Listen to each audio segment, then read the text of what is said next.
میدونم که شمایی که این ویدیو رو تماشا میکنید مثل خود من علاقه به تکنولوژی و اخبار روزش دارید. گجت هایی که جدیداً دارن به بازار اضافه میشن یعنی اینکه دارن دستگاه هایی رو از روزمره خونه ما حذف میکنن. یکی از اون دستگاه ویدیو پروژکتوره و ما میخوایم با هم دیگه بررسی کنیم ببینیم این دستگاه چه کارایی داره و مدل های مختلفش چه تفاوتی با هم دیگه دارن. سلام، من احسانم، فعال حوزه تکنولوژی و امروز قراره با هم دیگه یه ویدیو پروژکتور روز دنیا که با باتری کار میکنه رو نقد و بررسی کنیم و ببینیم به درد کارایی روزانه میخوره یا نه. این ویدیو پروژکتور از برند لنزیوم هست و از خانواده LED پروژکتورها. LED تو وهله اول که بارزترین و نقطه قوت مهمی که داره عمر 30,000 ساعتشه. 30,000 ساعت بالغ بر 15 سال تا 20 سال مصرف دستگاه میشه و نگرانی بابت تموم شدن عمر دستگاه نداره. دستگاه قدیم ویدیو پروژکتور لامپ رشته‌ای داشتن، تموم میشد و نیاز بود تعویض بشه که تو ویدیوهای بعدی دقیق بررسی میکنیم. این دستگاه LED هست و عمر 30,000 ساعته داره که نگرانی ما برای تموم شدن عمر دستگاه رو کاملا برطرف کنه.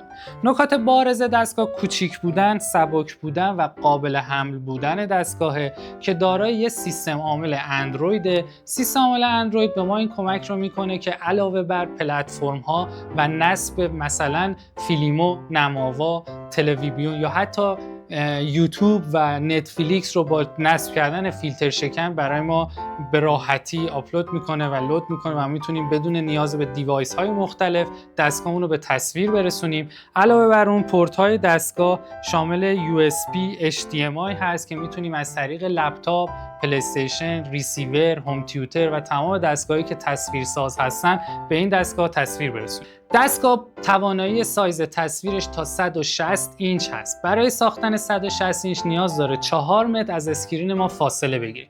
خود 160 اینچ عرض 4 متر در 3 متر ارتفاع داره و فضای بزرگی رو برای خونه اشغال میکنه. تصویر مناسب خونگی تقریبا میشه گفت 120 اینچه که میشه 2.5 متر در 160 سانت ارتفاع. من اون تصویر رو تصویر جذاب خونگی و سینمایی میدونم که گردنمو اذیت نمیکنه، نیاز به تمرکز نداره و با فراغ بال میتونم از یه فیلم سینمایی لذت کافی رو ببرم.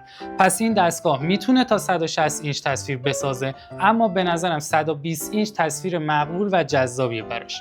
فارغ از این مسئله نکته مهمش داشتن باتریه که ما رو توی فضاهای بیرون از منزل، توی کمپ، توی آفرود، توی بیرون رفتن ما بجز فضای خونگی به ما به شدت کمک میکنه. دارای یه باتری 5000 میلی آمپریه که توی بازه 2 ساعته شارژ میشه و 2 ساعت 2 ساعت و نیم هم به ما شارژ دهی میده.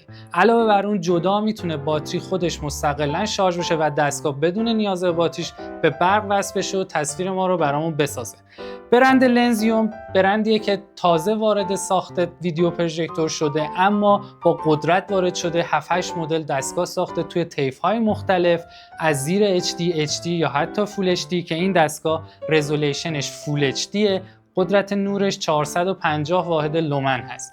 450 واحد لومن یعنی که ما توی فضای پر از نور میتونیم از این دستگاه 60 اینچ و 70 اینچ تصویر بگیریم، اما تو فضای تاریک خونگی یا سینمایی که نور رو کم کردیم میتونیم حتی تا 160 اینچ هم ازش تصویر بگیریم. فارغ از این مسئله این دستگاه میتونه بدون اتصال سیم از موبایل تصویر بگیره و بلوتوث رو با اسپیکرهای مختلف کانکت کنه. صدا رو هم شما میتونید به اسپیکراتون منتقل کنید. این محصول و تمام محصولاتی که از این به بعد تو صفحه من میبینید یا قبل دیدید همگی هم به صورت حضوری در فروشگاه ما قابل تست و فروش هست، هم به صورت غیر حضوری در سایتمون که زیر تصویر براتون میذارم یا حتی از پیج اینستاگرام ما میتونید پیگیری کنید و خریدش رو به ثمر برسونید.